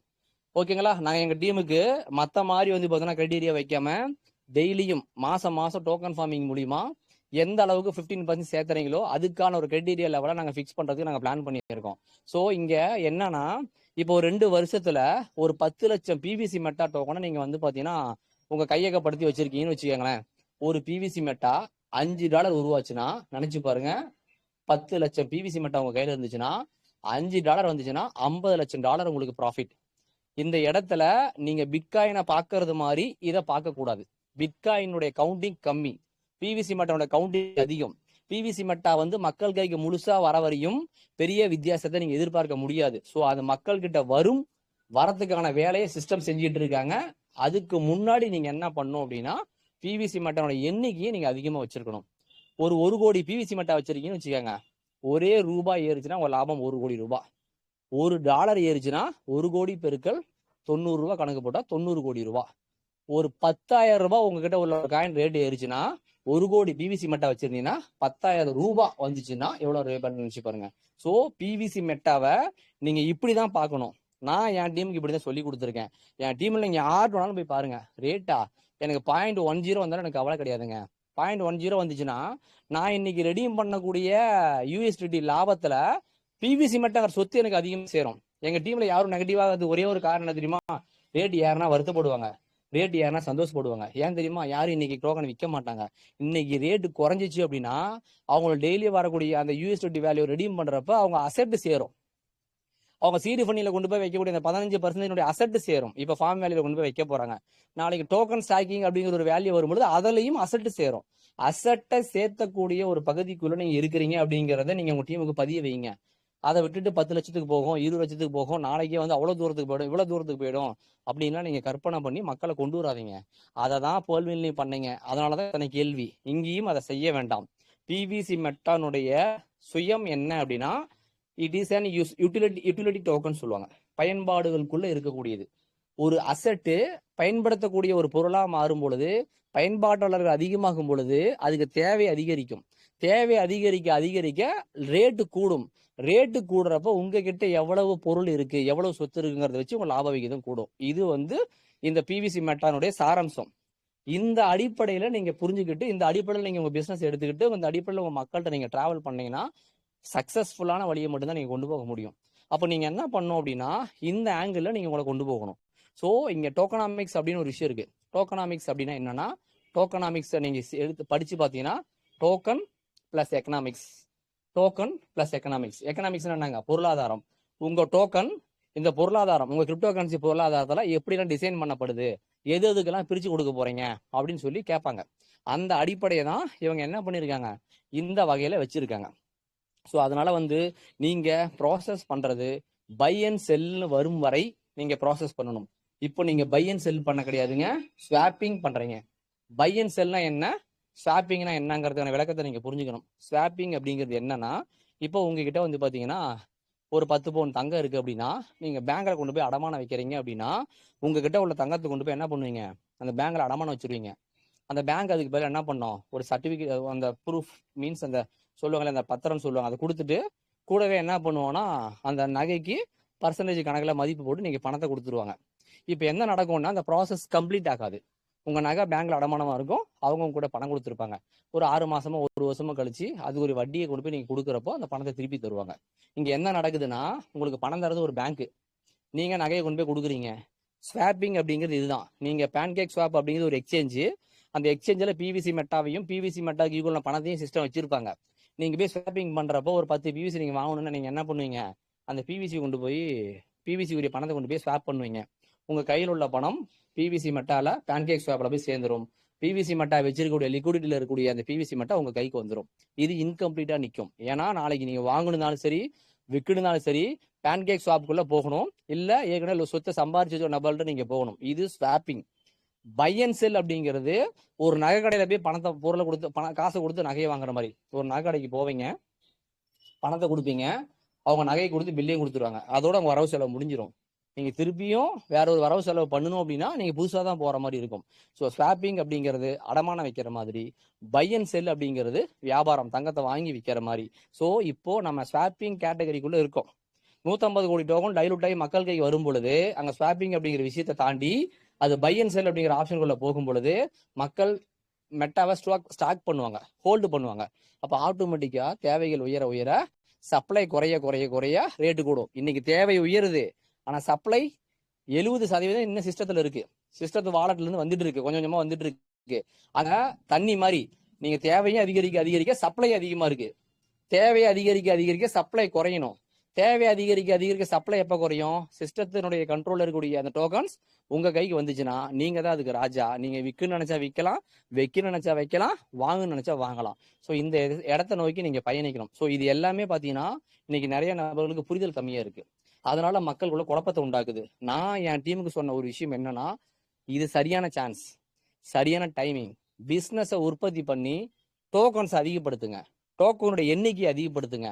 ₹1 யாருனா கூட போதும், ஒரு ₹2 யாருனா போதும், ஒரு ₹10 யாருனா போதும். நீங்க டோக்கன் அதிகப்படுத்துறப்போ பிசினஸ் உங்க கையில இருக்கும். இன்னைக்கு 60 லட்சம் ரூபாய்க்கு பிட்காயின் இருக்கு, நாளைக்கு ₹5 வரலாம். இது ஆண்டவன் கையிலையும் கிடையாது, உருவாக்கின நபர் கையிலையும் கிடையாது, வச்சிருக்க உங்க கையிலும் கிடையாது. ஆக அது நிலைப்புத்தன்மை இல்லாத ஒரு விஷயம். பட் எவ்வளவு டோக்கனை உங்களால வைக்க முடியுங்கிறது நீங்க முடிவு பண்ணலாம். அதாவது நிரந்தரமே இல்லாத ஒரு விஷயத்த நீங்க நோக்கி நகர போறீங்களா, இல்ல உங்க வளர்ச்சியை நோக்கி உங்க பிசினஸ் நோக்கி நீங்க டோக்கன்ஸ் கவுண்டிங் அதிகப்படுத்தி கண்ட்ரோல்குள்ள கொண்டு வர முடியுமா? இதை நினைச்சா உங்களால எவ்வளவு கொண்டு வர முடியும். நாளைக்கு 1 கோடி டோக்கனையும் வச்சிருக்க முடியும், ஒரு 100 டோக்கனையும் வச்சிருக்க முடியும். இது உங்க கண்ட்ரோல்ல உள்ளது. உங்களால செய்ய முடிஞ்ச விஷயம் என்ன தெரியுங்களா, டோக்கனை அதிகப்படுத்த முடியும். பட் விலை ஏற்ற இறக்கத்தை உங்களாலேயே அதிகப்படுத்த முடியாது, என்னாலையும் பண்ண முடியாது, பிவிசி மெட்டா ஓனர் நினைச்சாலும் செய்ய முடியாது. ஏன்னா பிவிசி மெட்டானுடைய சிஸ்டம் எதை அதிகப்படுத்த முடியும்னா இன்னர் சைட்டுக்குள்ள கூடியதை அதிகப்படுத்த முடியும். வெளி மார்க்கெட்ல உள்ள ரேட்டை வந்து யாருனாலையும் அதிகப்படுத்த முடியாது.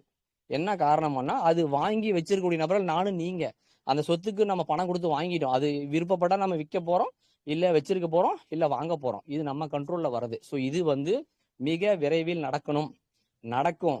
நடக்கிற வரை நீங்க என்ன பண்ணணும் அப்படின்னா 150 கோடி டோக்கன்ல எவ்வளவு கோடி டோக்கன் உங்க கண்ட்ரோல் வச்சிருக்க போறீங்க. ஸோ உங்க டீம் இப்படி இருந்தா உங்களுக்கு வளர்ச்சி பெருசா இருக்கும்.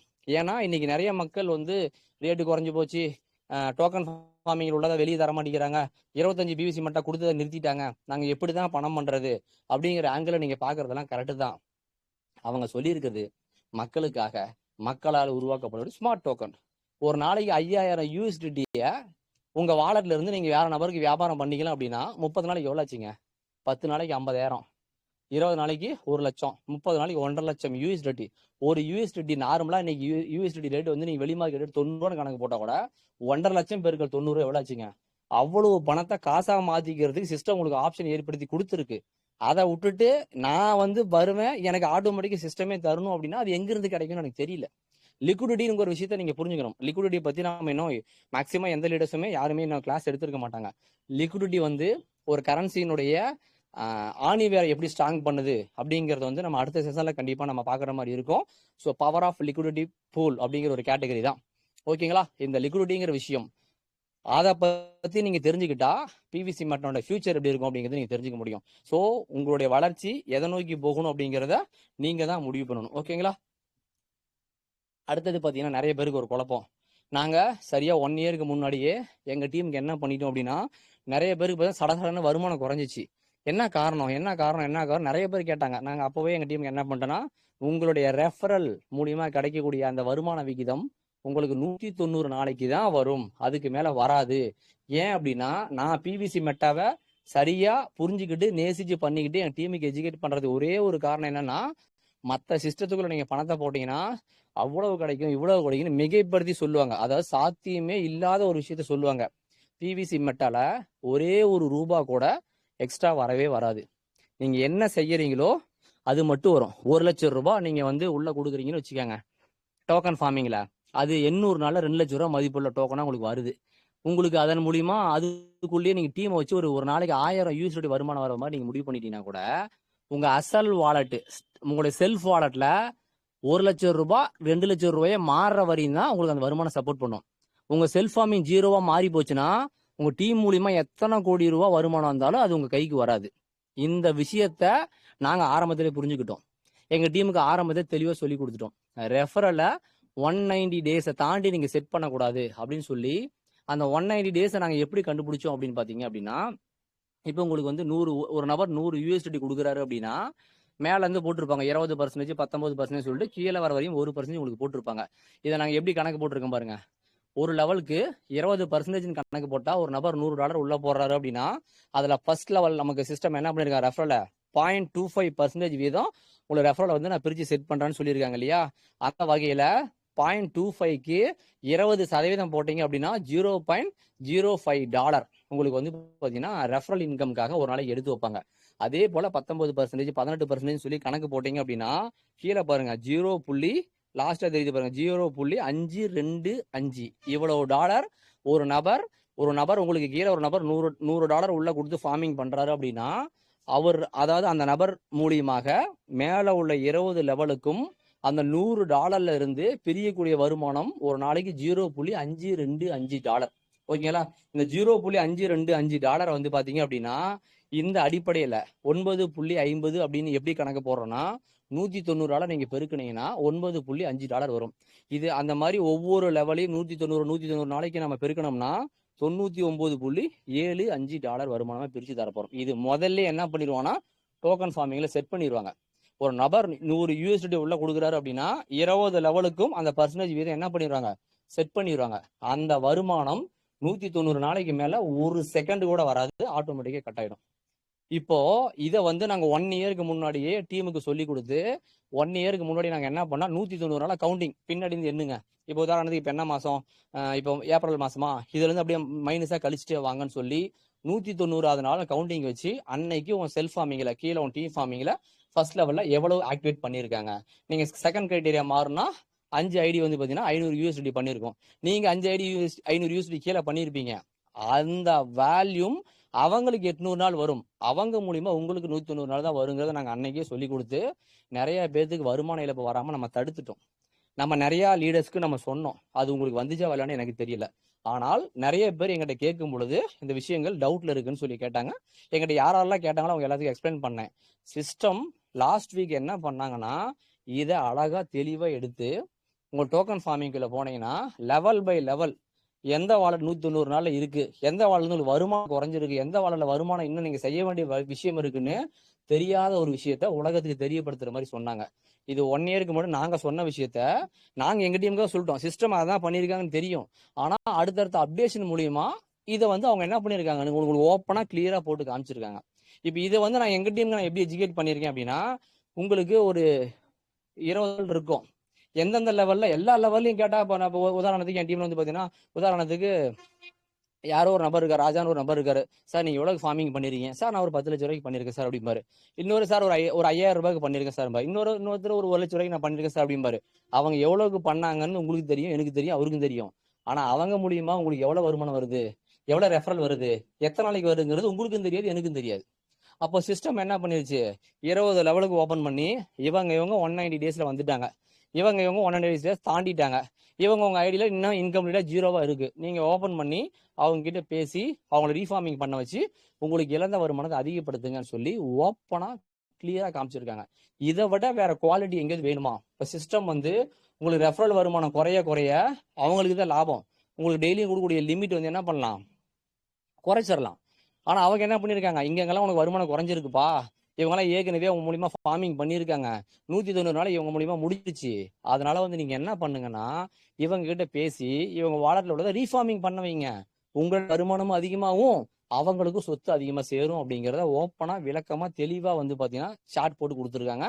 அந்த அப்டேட் தான் உள்ள நடந்துக்கூடிய அப்டேட் அப்படிங்கிறத நான் எங்க டீமுக்கு சொல்லியிருக்கேன். நீங்க அதை எடுத்து பாருங்க. நிறைய டீம் உள்ள லீடர்ஸ் லெவல் எடுங்க. லெவல்ல வந்து ஓபன் பண்ணி பாத்தீங்கன்னா இந்த ஐடிக்கு வந்து அவங்க எவ்வளவு லட்சம் ரூபாய்க்கு பண்ணிருக்கலாம், ஆனா 190 நாள் கடந்திருக்கும். அப்ப அவங்க கிட்ட என்ன பேசணும், அவங்க வாலெட்ல என்ன இருக்கு, அவங்க கிட்ட போய் நீங்க பிசினஸ் எடுக்கணும். இதை விட்டுட்டு புதுசா போய் மக்களை பார்த்து பிசினஸ் பேசுறது ஒரு பக்கம் இருந்தாலும், பழைய நபர்கள் கிட்ட ஏற்கனவே நீங்க பிவிசியை பத்தி பேசிட்டீங்க, ஏற்கனவே அவங்களுக்கு ஒரு செட் ஆஃப் இன்கம் வர ஆரம்பிச்சிருச்சு. அது அவங்களுக்கு வந்து விஷயத்த புரிய வச்சு அவங்களை அப்படியே ரீஃபார்மிங் பண்ண வச்சு உங்களுடைய டெய்லி ரெஃபரல் ரிவார்டு வேல்யூவை அதிகப்படுத்துறதுக்கான ஒரு வேலையும் நீங்க செய்யுங்க அப்படிங்கிற ஒரு விஷயத்த வந்து இந்த மீட்டிங் வேலை நான் உங்ககிட்ட சொல்றேன். ஓகேங்களா? இதுல நிறைய விஷயம் இருக்கு சார். இதெல்லாம் பாத்தீங்கன்னா உங்களுக்கு எப்படி புரியுங்கிறது தெரியல. நீங்க எடுத்துக்கணும். 190 நாள் பின்னோக்கி வாங்க. அது முதல்ல கணக்கு போடுறது. இப்போ நீங்க வாலெட்டை ஓபன் பண்ணாவே தெரிஞ்சு போயிடும். 190 நாள் கடந்த ஐடி எது, கடக்காத இருக்கிற ஐடி எது அப்படிங்கிறது உங்களுக்கு தெளிவா தெரிஞ்சிடும். அதை நோக்கி நீங்க வேலை செஞ்சீங்கன்னா உங்களுக்கு சக்சஸ்ஃபுல்லான ஒரு பாதைக்குள்ள போக முடியும். ஸோ டைம் ஆனதுனால இதை நம்ம டீட்டெயிலாக பேச முடியல. கண்டிப்பா அடுத்தடுத்த மீட்டிங்ல நம்ம நிறைய விஷயங்கள் பேசுவோம். அதே போல லிமிட் கிரைட்டீரியா அதுல ஒரு விஷயம் ஒளிஞ்சிருக்கு. அதை நீங்க எவ்வளவு பேருக்கு புரியுன்னு எனக்கு தெரியல. அதையும் நீங்க தெரிஞ்சுக்கோங்க. லிமிட் கிரைட்டீரியா என்னங்க, 100 யூஎஸ்டி போட்டா 200க்கு பதிலா 250, 300, 350, 400. இதுல நிறைய லீடர்ஸ் நீங்க இருப்பீங்க. உங்களுக்கு சொல்லி கொடுத்தது நீங்க தெரிஞ்சது எப்படி தெரிஞ்சிருப்பீங்க அப்படின்னா, ஃபர்ஸ்ட் லெவல்ல இருந்து செகண்ட் லெவல் போகணும். ஃபர்ஸ்ட் லெவல்ல என்னங்க, 1வது லெவல்ல இருந்து 5வது லெவலுக்குள்ள 1 லட்சம் யூஎஸ்டி வந்துச்சுன்னா உங்களுக்கு செல்ஃப் ஃபார்மிங் 200க்கு பதிலாக 250 யூஎஸ்டி கிடைக்கும் அப்படின்னு சொல்லி நீங்க சொல்லியிருப்பீங்க. அதுல நிறைய பேர் 250 யூஎஸ்டி கடந்திருப்பீங்க. ரெண்டாவது, அந்த 250 பதிலாக 300 போகணும்னா என்ன சிஸ்டம் கிரைட்டீரியா செட் பண்ணியிருக்கான், 1வது லெவல்ல இருந்து 10வது லெவல் வரையும் 5 லட்சம் யூஎஸ்டி இருக்கணும். அப்படி யூஎஸ்டி இருந்துச்சு அப்படின்னா உங்களுக்கு 250க்கு பதிலாக 300 கிடைக்கும் அப்படின்னு சொல்லி சிஸ்டத்துல போட்டிருக்கிறதா நீங்க நினைப்பீங்க. சிஸ்டத்துல அப்படி போடல. உங்களுக்கு சொல்லி கொடுத்திருந்தாலும் அது அவங்களுக்கு புரியாம சொல்லி கொடுத்துருக்காங்க. அங்க என்ன நீங்க பண்ணணும் அப்படின்னா, 1வது லெவல்ல இருந்து 5வது லெவல் வரையும் நீங்க ஏற்கனவே பண்ணனதுக்கு 250% நீங்க வாங்கிட்டீங்க. எனக்கு ரொம்ப பிடிச்ச விஷயமே இதுதான். அடுத்ததா 6வது லெவல்ல இருந்து 10வது லெவல் வரையும் 5 லட்சம் யூஎஸ்டி நீங்க கொண்டு வரணும். ஆக மொத்தம் 1வது லெவல்ல இருந்து 10வது லெவல் வரையும் பாத்தீங்க அப்படின்னா 5 லெவல் நீங்க கழிச்சிருங்க. 5 லெவல் எவ்வளவு இருந்தாலும் அது 250% தான். 6வது லெவல்ல இருந்து 10வது லெவல் வரையும் நீங்க என்ன பண்ணணும் அப்படின்னா 5 லட்சம் யூஎஸ்டி அந்த 5 லெவல்கள் நீங்க கொண்டு வந்துருக்கணும். அப்போ ஆட்டோமேட்டிக்கா கொண்டு வந்தீங்கன்னா எல்லாமே என்னவா மாறுங்க, 300 மாறிடும். அடுத்தது 300க்கு பதிலாக 350 யூஎஸ்டி உங்களுக்கு கிடைக்கணும் அப்படின்னா 11வது லெவல்ல இருந்து 15வது லெவல் வரையும் அந்த 5 லெவலுக்குள்ள 25 லட்சம் யூஎஸ்டி நீங்க ஃபார்மிங் பண்ணியிருக்கணும் உங்க டீம் மூலியமா. அப்படி இருந்துச்சுன்னா எல்லாத்துக்கும் சேர்த்து 350% கிடைச்சிரும். அடுத்தது 16வது லெவல்ல இருந்து 20வது லெவல் வரையும் பாத்தீங்கன்னா 1.25 1.25 கோடி யூஎஸ்டி நீங்க கொண்டு வந்தீங்க அப்படின்னா உங்களுடைய செல்ஃப் ஃபார்மிங் 100 யூஎஸ்டியா இருந்தா உங்களுக்கு கிடைக்கக்கூடியது 400 யூஎஸ்டி மதிப்புள்ள பிவிசி மெட்டா கிடைக்கும். இந்த விஷயம் நீங்க மாத்தி புரிஞ்சுக்கிட்டு என்ன பண்ணுவீங்கன்னா 1வது லெவல்ல இருந்து 20வது லெவல் வரையும் 1.25 கோடி யூஎஸ்டி கொண்டு வந்துட்டா நமக்கு 400% கிடைச்சிரும் அப்படின்னு சொல்லி நீங்க நினைச்சுக்கிட்டு இருந்தா அது தவறு. 1 to 5 1 லட்சம், 6 to 10 5 லட்சம், 11 to 15 25 லட்சம், 16 to 20 1.25 கோடி. இதை நீங்க செப்பரேட்டா பிரிச்சுக்கோங்க. சிஸ்டத்துக்குள்ளேயும் அதை தான் சொல்லியிருப்பாங்க. இதை எப்படி நான் உங்களுக்கு சொல்றேன் அப்படின்னா, பேர்ல்வின்ல 4, 16, 64, 256 அந்த அடிப்படையில வந்தாதான் உங்களுக்கு ஆட்டோபோல் வருமானம் வரும் அப்படின்னு சொல்லி நீங்க தவறா புரிஞ்சிட்டு இருந்த மாதிரி இதையும் தவறாக புரிஞ்சுக்காதீங்க. அதுவும் இதுவும் ஒண்ணுதான். அந்த அடிப்படையில தான் இங்க கிடைக்கும் அப்படிங்கிறத நீங்க புரிஞ்சுக்காங்க. ஸோ இது லிமிட் கிரைட்டீரியனுடைய பெனிஃபிட்ஸ். இந்த மாதிரி பிவிசி மெட்டாக்குள்ள ஒளிஞ்சிருக்கக்கூடிய தகவல்கள் 1000 தகவல்கள் இருக்கு. இதை கண்டிப்பாக எங்களால் முடிஞ்ச அளவுக்கு நாங்கள் எடுத்து சொல்கிறதுக்கு முயற்சி பண்ணி கண்டிப்பாக உங்களுக்கு எக்ஸ்ப்ளனேஷன் டீட்டெயிலாக கொடுக்குறோம். ஸோ டவுட்ஸ் இருந்தால் நீங்கள் அடுத்த மீட்டிங்களோட கேளுங்க. அடுத்த மீட்டிங் நம்ம எப்படி டைம் செட் பண்ணலாம் அப்படிங்கிறதையும் நம்ம டிசைட் பண்ணுவோம். நிறைய விஷயங்கள் நோக்கி நம்ம செய்வோம். அடுத்ததாக ஃபைனலாக பார்த்தீங்கன்னா இப்போ வந்து உங்களுக்கு சிஸ்டம் சைடில் ட்ரஸ்ட் வாலெட்டில் வெப்3க்குள்ளே நிறைய டிஆப்ஸ் ப்ரௌசரில் நிறைய அப்டேட் நடக்கிறதுனால சிஸ்டம் சைடில் என்ன சொல்லியிருக்காங்க அப்படின்னு பார்த்தீங்கன்னா, மணிகண்டன் இது வந்து ரெக்கார்ட் கட் பண்ணிக்கங்க. ஓகே ஓகே இப்போ பார்த்தீங்க அப்படின்னா உங்களுக்கு